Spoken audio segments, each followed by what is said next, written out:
నమస్తే అండి అందరికీ welcome to our channel Podarillu by IPS. ఈరోజు వీడియో వచ్చేసి లంచ్ బాక్స్ రెసిపీ. చాలా టేస్టీగా ఉంటుందండి ఇది.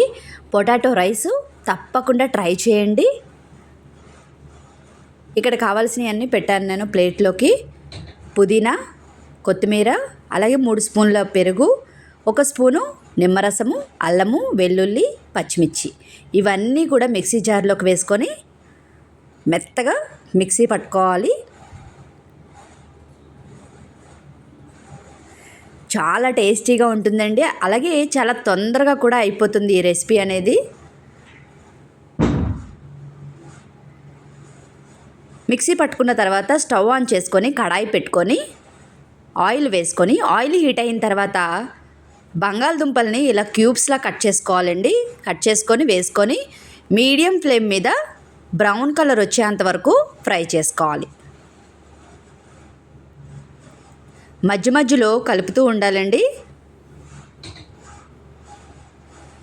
ఈ విధంగా బ్రౌన్ కలరు వచ్చిన తర్వాత ఇందులోకి 1 ఉల్లిపాయ సన్నగా కట్ చేసుకొని అలాగే కొంచెం కరివేపాకు కూడా వేసుకొని ఫ్రై చేసుకోవాలి.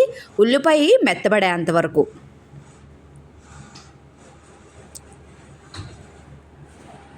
ఉల్లిపాయ మెత్తబడితే సరిపోతుందండి.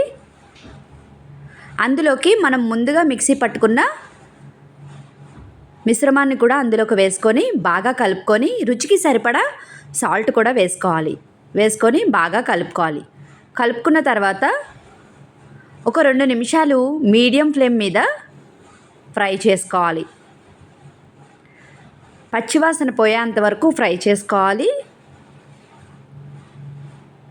ఈ విధంగా ఫ్రై అయిన తర్వాత ఇందులోకి ఒక 1/2 స్పూను కారము, అలాగే 1/2 స్పూను జీలకర్ర పొడి కూడా వేసుకొని బాగా కలుపుకోవాలి.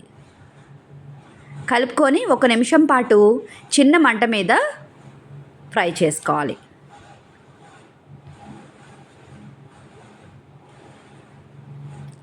ఇప్పుడు నేను చేస్తున్న క్వాంటిటీకి 1 కప్పు రైస్ వేస్తున్నానండి. ఇందులోకి మనం ముందుగానే ఉడికించి పెట్టుకున్న 1 కప్పు రైస్ కూడా వేసుకొని బాగా కలుపుకోవాలి.